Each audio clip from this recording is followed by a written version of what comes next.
Hello and welcome to Future Ideas, a series for UpNext.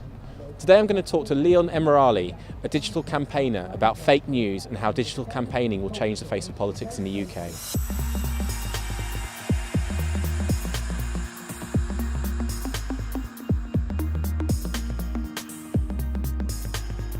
So Leon, should social media sites be responsible for the content they publish? I don't think they should, Nick, because at the end of the day, they are platforms, and it's almost like asking a bookshop owner to read every single line of a book before they go and sell it. It's not practical, and also it's not really right, because if I go out into Hyde Park and start shouting racist, sexist, horrible, vile abuse, I should be the one that's responsible for that rather than Hyde Park. And I think if you do start pushing the onus on the social media platforms, it gives people cover to be nastier, to say worse things, because it's not on them anymore, it's on the social media platforms, and I don't think that's really a good place to be. I mean, isn't the risk though, if you have an all-encompassing social media platform like Facebook, for instance, you have people sharing, I don't know, kids' pictures, you have families on there, but then also you have people sort of promoting political views, some of them I would describe as being vile, and they're all in one place, so essentially those vile views can basically be spread wide, unlike if they were forced onto the dark net, which obviously isn't ideal. At least they would be speaking to each other and finding it more difficult speaking to other people. Yeah, that's a good point. But for me, I think when you start regulating social media in any way, and you start saying you can say that or you can't say that, you start entering very dangerous territory. And okay, yes, there is that sort of underbelly of the internet that's always going to have that sort of bit that no one really wants to delve into. I think that on social media, on the mainstream, Facebook, Twitter and what have you, it should be a platform for sharing political views. If there are views on there that are vile, and there are, I've seen them myself on my own feeds, you have to take the debate to them. It gives you a great platform to take down, destroy that argument, and it gives you a platform to sort of get your worldview across. So I think it's sensible to have unrestricted access to social media. I don't think the social media platforms should be the ones that are sort of policing what can and can't be said. So, I mean, are you worried though about some of the sort of views that are coming out through social media? I mean, and if you are worried, what should be done about it? I'm worried in the sense that what you see is not necessarily always to be trusted. But I think what we have to do is educate digital users as to what is fake news or what is sort of not necessarily the right kind of viewpoint that people should be sharing on social media. But it's about education rather than regulation, and I think that's the key. I'm not worried because it's been around for ages. You go down the pub 20, 30 years ago and you'd hear some pretty unsavoury views. You just have to take a sort of opinion for yourself and make your own mind up on what's right and what's wrong. So the select committee, which looks at culture, media and sport, I mean they've come out with a report that says that this sector should be regulated more heavily, that fake news is the responsibility of these platforms to deal with. So you don't believe that would be an answer to the problems that exist? I think it's a slippery slope. I think if you start regulating social media, what comes next in terms of freedom of expression and free speech and all the rest of it. I think what was worthy in that report was that they were suggesting that the social media giants should take responsibility for educating the audiences, and I think that is a good suggestion. I think that certainly for older generations who aren't digital natives will log on to Facebook, they'll see an article that looks like it was in the Daily Mirror or the Daily Mail, and it's coming out with other sort of falsities.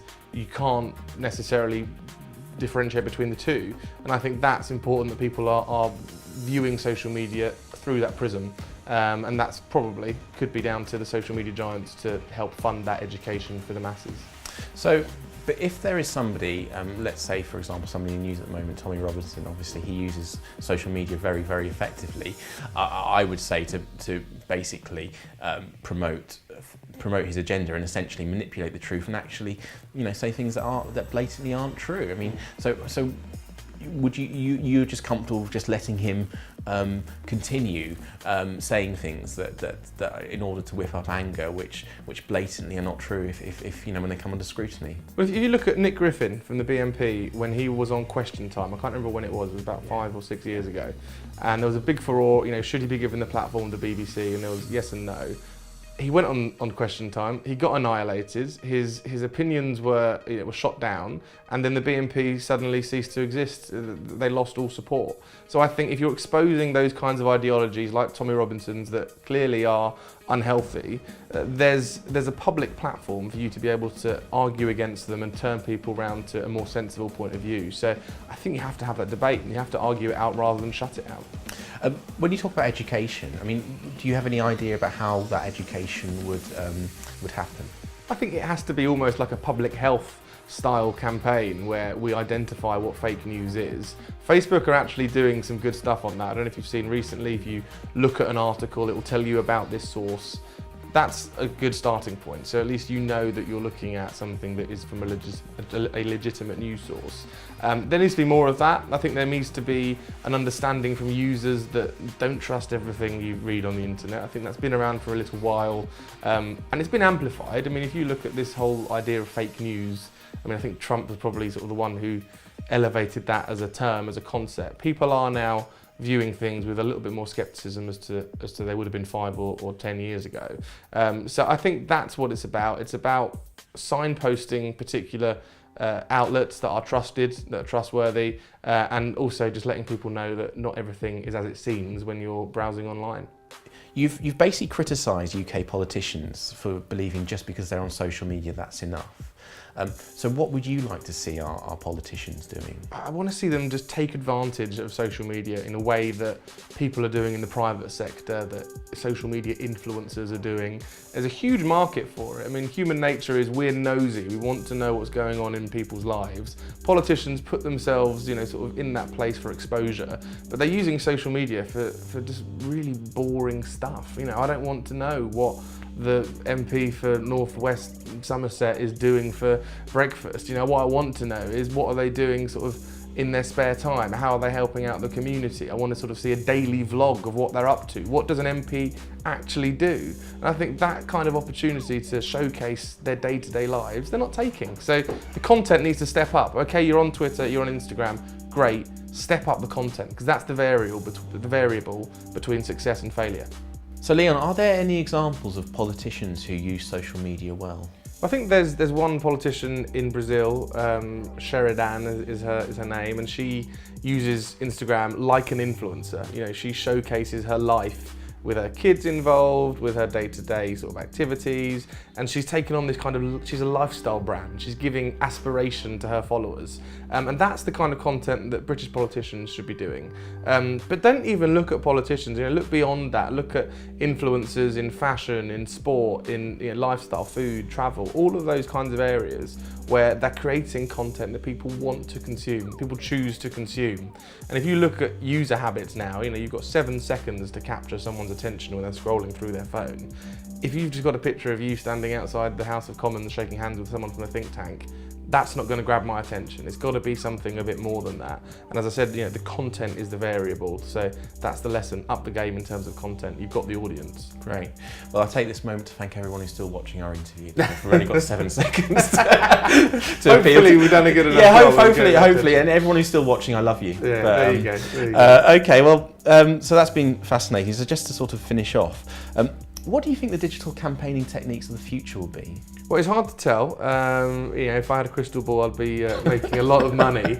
I think we're probably looking towards virtual reality. I think we're probably looking towards machine learning. I think voice is going to be a massive medium, and the reason being is that video, although still powerful, it is all-consuming. You have to stop, you have to be sat down to watch a video. Voice, things like podcasts, things like Alexa, you can do passively. So that's a really important medium, and I think that's going to sort of have a bit of a moment over the next 5 years or so. So, for example, Alexa, obviously I know what Alexa is, but how would that work politically? So I think there's opportunities to ask Alexa what's going on with Brexit. And it could give you a quick overview, either read out in the Prime Minister's voice or in someone else's voice, to say, here's what's going on with Brexit or any other policy area. And that will give you an opportunity to feel closer to the action. And I think that's the issue. There's been this disconnect between the public and politicians over the years. These kinds of technologies are bringing us closer. And I think that's going to be a very interesting space. And I do think the Conservatives need to yes, recognise social media is important, but let's look at the next frontier. Let's try and win that space because we're already behind on social media. Let's win whatever comes next. Thanks, Leon. As soon as I get home, I'm going to ask Alexa what's going to happen with Brexit. And if my house burns down, if things and fireworks start exploding. That might happen. That might happen. That seriously might happen, but thank you very much. Thank you, Leon, for a really interesting chat. If you have any views or comments, please leave them in the comments section. We'd love to hear what you think.